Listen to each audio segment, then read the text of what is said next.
Bonjour Anouk, tu mets en œuvre le projet CASTI, Centre d'art, sciences, technologie, innovation et inclusion depuis presque 3 années. Est-ce que tu peux en rappeler les grands objectifs, développer un peu les activités que tu as mis en place à partir de 2017? Alors, du coup, je travaille pour le projet Casti, mais surtout pour la partie, et uniquement en fait pour la partie adulte, adolescent, au-delà de 16 ans. Donc ça comprend les adolescents du quartier, les jeunes adultes, les acteurs sociaux, les animateurs, éducateurs, artistes, toute personne en fait qui agit ou qui vit ou qui travaille autour du Fab Lab de Himal et du Fab Lab que de la Maison des Cultures. Et qui se sent concerné ou qui voudrait, pour une raison ou une autre, développer un atelier, que ce soit à long terme, à court terme, ou juste à titre informatif ou de découverte. Et donc au tout début, évidemment, il fallait aller vers ces gens-là, aller vers le public pour leur faire signaler en fait qu'un espace comme celui-là existait, qu'ils y avaient accès, que je pouvais les aider à y développer des projets et qu'il ne fallait pas avoir peur que j'allais accompagner en tant que comme un guide le groupe ou les plus petits groupes à développer leurs projets. L'idée évidemment c'est de très rapidement me mettre à côté d'eux et leur donner la plus grande place possible, qu'ils deviennent rapidement autonomes, qu'ils aient un sentiment de satisfaction, de construction rapide dans ce qu'ils vont entreprendre. Souvent, on construit des objets ou des plus gros projets. Quand tu dis rapide, ça veut dire où ils voient un résultat concret assez vite, pas 6 mois après, c'est ça que tu veux dire? Oui, rapide même. La première fois qu'on se rencontre, en général, je m'arrange pour imaginer un atelier court dans ce grand atelier ou de cette grande rencontre qui permettra qu'ils partiront de partir de cet endroit avec vraiment un petit objet, soit pour le groupe, soit pour eux, qui est vraiment ce sentiment de on est venu, on a rencontré Anouk et on voit un peu ce qu'on va pouvoir développer ensemble, mais surtout on a fait. Étant donné que c'est un espace où on fabrique, je me vois pas, je trouverais ça incohérent en fait de faire venir un groupe au Fab Lab, ou moi aller vers eux, parce que je suis nomade, du coup je peux aller dans différents endroits, et de ne faire que discuter ou de planifier des choses, mais de ne pas en venir à l'amusement directement et au concret. Donc de fabriquer, de faire. D'accord, donc Voilà. les publics plutôt adultes. Est-ce que tu peux présenter quelques exemples de réalisations qui sont le reflet de toutes les facettes du projet et des publics? Est-ce que tu as des choses à Alors, faire découvrir? bah oui, pour compléter en fait la première réponse, au début les publics, j'allais vers eux et on développait ensemble.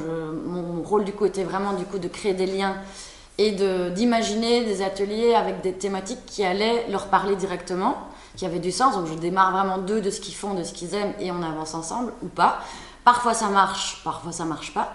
Ça marche pas pour des raisons souvent qui nous dépassent tous, qui n'ont pas vraiment, sur lesquelles on n'a pas vraiment de poids. Ça peut être des problématiques d'organisation de temps, ou bien les groupes sont très fort sollicités, sont sur d'autres ateliers, ou bien tout simplement des enjeux plus familiaux ou plus discrets, enfin plus personnels. Et il ne faut pas voir ça comme un échec, évidemment, c'est comme ça, c'est des ateliers gratuits, on n'est pas là pour se former, on est là pour apprendre, pour avoir du plaisir. Et voilà, il ne faut pas voir ça comme un objectif raté ou un chemin pas atteint comme on le désirait. Je me perds un petit peu dans mes... Mais globalement, ça fonctionne. Donc, bien sûr, évidemment, voilà. ça fonctionne. La preuve, c'est qu'au début, j'allais vers eux et que depuis une année maintenant, je n'ai plus du tout ce travail-là à faire. Les groupes viennent vers moi, les éducateurs viennent régulièrement vers moi avec des idées concrètes. Souvent, il y a plein de points d'interrogation. Est-ce que c'est possible de faire ça? À chaque fois, évidemment, je répare les inquiétudes. Je vais derrière chez eux, mais bien sûr, on peut tout faire. On va prendre le temps de réfléchir ensemble comment on peut faire à moindre frais, en faisant si possible des liens avec les autres acteurs du quartier, les autres partenaires potentiels, avec si possible aussi des matériaux de récup, pour sensibiliser à tout ça et pour pouvoir aussi permettre à ce groupe de développer plusieurs choses en un seul atelier. Pas juste découverte ou construction d'un objet, mais rencontrer des gens, découvrir des choses différentes et avec différents matériaux. Et le matériau de récup, évidemment, ça fonctionne bien. Avant de passer aux exemples, il me semble que une des cibles qui était concernée en termes de public, bah, c'était aussi les professionnels, les travailleurs, Oui. animateurs, animatrices. Oui. Tu peux en dire un mot? Alors, au tout début, j'essaye vraiment depuis le début d'intégrer l'animateur ou l'éducateur ou l'acteur social de manière plus globale dans le développement de l'idée. Donc, je leur explique bien qu'ils doivent, au même titre que moi, s'impliquer, apprendre avec le groupe et qu'ils ne seront pas assis à côté à m'observer animer le groupe. Que cet outil peut leur être utile dans leur approche auprès de leur groupe aussi, qu'à terme ça sera documenté, qu'on va parler des projets ensemble, que d'autres Fab Labs pourront reproduire les groupes, les objets ou les projets faits ensemble, et que du coup cette personne-là, si elle participe au projet en tant qu'animateur ou animatrice ou actrice sociale ou acteurs sociaux, ils deviennent experts dans ce développement de projet. Et aussi, ils peuvent transmettre auprès de leurs collègues aussi les projets développés. Je pense là maintenant tout de suite par exemple au SAMPA, qui est du coup un centre d'apprentissage d'alphabétisation et de français langue étrangère. J'ai eu, je pense, une dizaine en 3 ans, peut-être même plus, de formateurs et de formatrices qui sont venus avec ou sans le groupe. En général, on prend le moment de discuter ensemble, donc sans le groupe, sur la manière dont on va s'y prendre. On fait un fil rouge ensemble et on voit comment on s'y prend et en combien de temps, parce que souvent les éducateurs sont évidemment contraints dans le temps. Et puis ensuite, après seulement, le groupe vient au Fab Lab ou bien je vais dans leur classe et on développe le projet ensemble. On a développé récemment avec une formatrice qui avait un groupe de français langue étrangère, donc un niveau quand même plutôt bon en français, mais encore avec beaucoup de chemin. Et on a décidé de leur apprendre à construire le jeu Qui est-ce. Donc ensemble, en 2 fois 4 heures, donc en 2 ateliers, en 2 matinées, le groupe il était constitué autant de femmes que d'hommes, donc vraiment tout le monde était au même niveau en rentrant dans le Fab Lab. Ils ont découvert le Fab Lab, on a pris le temps ensemble de voir où on était, et ensuite ils ont utilisé la découpeuse laser eux-mêmes. Je leur ai montré, j'étais à côté. Ça, ce sont aussi des primo-arrivants, parce que les publics du SAMPA, c'est des gens qui sont en Belgique depuis moins de 3 ans. Oui, qui apprennent le français, certes. Il y a différents niveaux de français. Mais ce sont ce qu'on appelle des primo-arrivants, donc des gens qui sont depuis pas très longtemps en Belgique. Oui. C'est intéressant à préciser. C'est vrai, c'est des primo-arrivants avec un niveau de français un peu plus développé. En fait, ça change pas grand-chose à la manière dont on va... Non, ça change pas grand-chose par rapport au projet qu'on va faire ensemble, mais à la manière dont moi je vais m'adresser auprès de... Donc, je vais imaginer des brises-glaces ou des animations qui vont nous permettre de se rencontrer d'une manière différente, parce qu'il y aura une compréhension plus ou moins rapide de ce que j'exprime. L'avantage d'être dans un Fab Lab aussi, c'est de pouvoir avoir les objets en main, les montrer, les manipuler, ouvrir les tiroirs, observer, sentir aussi l'odeur du brûlé et avoir des déductions sur cette machine, je pense qu'elle va découper par brûlure parce que je le sens. Et c'est des choses qu'on ne peut pas faire évidemment quand on est en classe ou quand on essaie de l'expliquer. Donc là, ils vont vraiment manipuler, il y aura des essais-erreurs, ils vont apprendre en se trompant, et à la limite, à ce stade, il n'y a même pas vraiment besoin de parler le français ou de l'apprendre, mais on l'apprend tout en construisant ensemble. Et évidemment, l'aboutissement de ce projet précis de développer un jeu Qui est-ce, c'est pour la formatrice en alphabétisation, français langue étrangère, c'était de pouvoir développer avec eux une manière amusante d'apprendre à poser des questions. Donc évidemment, le principe de Qui est-ce, c'est de trouver la personne qu'on a devinée en posant des questions. Est-ce qu'elle a des cheveux blonds? Est-ce qu'il a des cheveux bruns? Est-ce qu'il a un gros nez?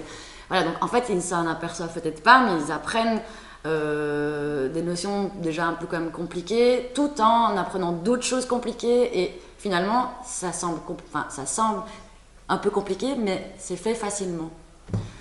Donc ça, c'est un exemple concret. Évidemment, je ne l'ai pas ici parce qu'ils sont repartis en classe avec, ils l'ont utilisé. L'avantage aussi de le faire en Fab Lab, c'est qu'il est fait une fois, mais maintenant qu'on l'a fabriqué une fois, on a les fichiers. Si jamais ils veulent revenir le faire parce qu'il est cassé, c'est tout à fait envisageable, c'est possible, c'est facile à faire. En plus, on l'a déjà fait une fois, donc on a un peu rodé, et d'autres formateurs peuvent venir le reproduire en Belgique ou même ailleurs, vu qu'on va le mettre en ligne sur le wiki. Le wiki, c'est un espace de partage en ligne avec lequel on documente, grâce auquel on documente tout ce qu'on y fait, et donc c'est partageable et reproductible. D'accord.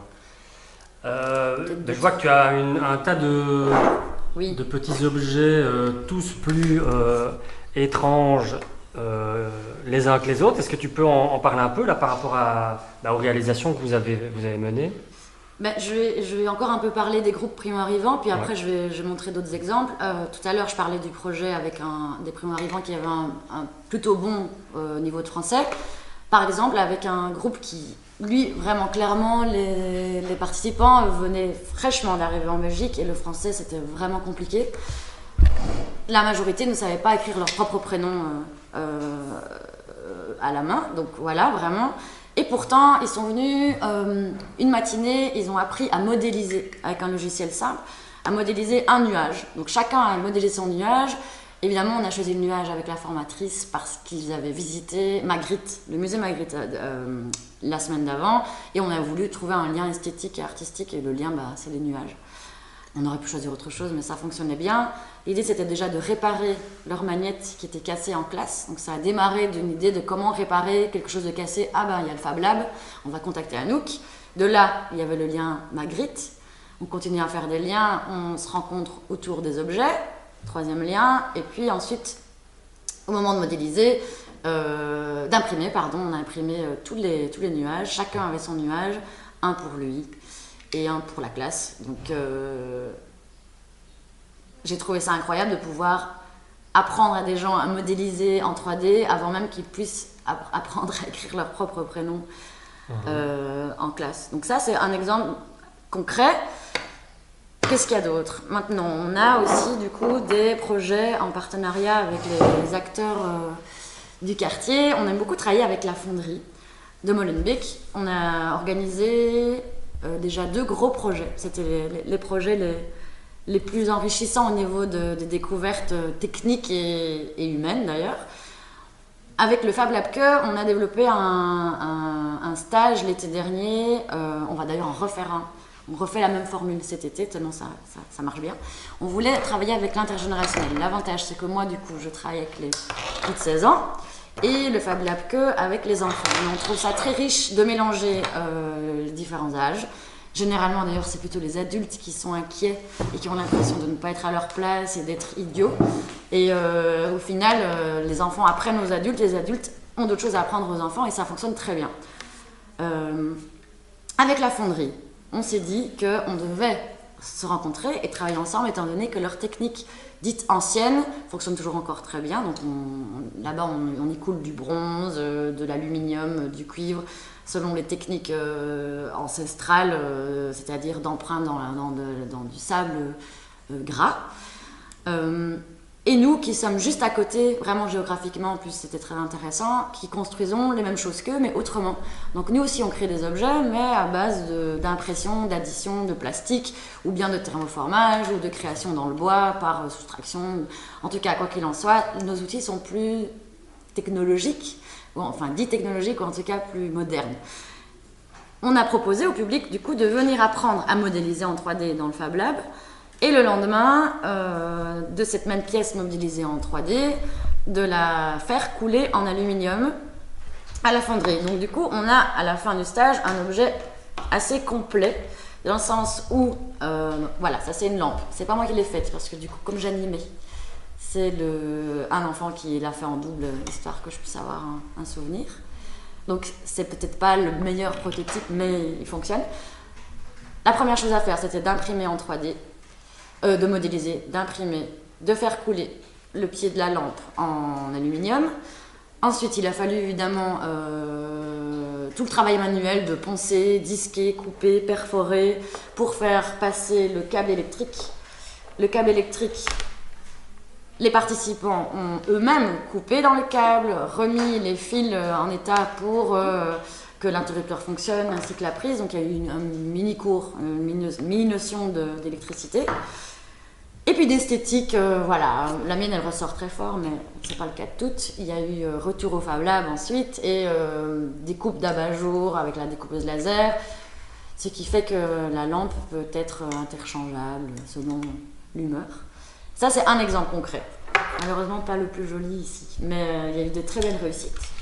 Donc en fait, ce faisant, vous avez recréé une forme de continuité entre passé industriel, technique, avec des techniques qui vont avec, la fonderie. Et local aussi. Local, le long du canal dont on a... Mais ça permet aux jeunes, aux participants en tout cas, d'apprendre et d'être fiers aussi de l'endroit où ils vivent. Quand ils apprennent par exemple que la fonderie de Molenbeek était l'unique fonderie au monde à l'époque qui était capable de couler tout ce qu'ils ont construit à cette époque-là, que les commandes venaient de New York en bateau. Enfin, en général, les gens sont surpris d'apprendre que Molenbeek était connu et pour son expertise. Et tout le long du canal, en fait, il y a un tas d'anciennes usines ou de nouveaux espaces où on fabrique ensemble. Et même le Fab Lab, en général, quand les groupes viennent, pour la plupart du temps, c'est la première fois qu'ils viennent. Et surtout, ils n'en avaient aucune idée de ce qui se passait derrière ces portes-là. La plupart du temps, ils me disent qu'ils habitent là, juste à côté. On voit parfois même leur maison à travers la fenêtre. Et ils n'avaient aucune idée qu'il y avait un espace comme celui-là. Donc il y a une forme quand même de reconnexion entre le passé et l'époque contemporaine avec ces technologies. Oui, vraiment. Alors c'est vrai que les jeunes, ils utilisent les technologies, mais celles-là, ils ne les connaissent pas vraiment, quoi. Pas du tout. Ils les utilisent, mais en tant que... ils sont comme en tant qu'utilisateur, mais pas du tout en tant que consommateur, pas du tout en tant qu'acteur, c'est vraiment une autre manière de considérer les objets qui nous entourent ou tout ce qui se passe autour. Quoi d'autre? Régulièrement, je fais ça c'est pour les stages ou les longs ateliers. Tant que je parlais du partenariat avec la fonderie, on a fait d'autres partenariats avec Wood in Molenbeek, on reste dans le parage, qui a les mêmes objectifs que nous, de créer du lien avec les habitants du quartier autour d'un espace de fabrication. Sauf que le leur, il est uniquement menuiserie et uniquement manuel, uniquement avec les matériaux trouvés en rue. Donc vraiment, ils n'iront jamais acheter des plaques de bois. Tout vient directement du quartier autour de chez WIM, Wood in Molenbeek. Et on a travaillé de la même manière qu'avec la fonderie. On s'est dit, voilà, vous êtes experts dans le bois. Nous, on est experts dans la modélisation 3D, en tout cas dans ce cas-ci.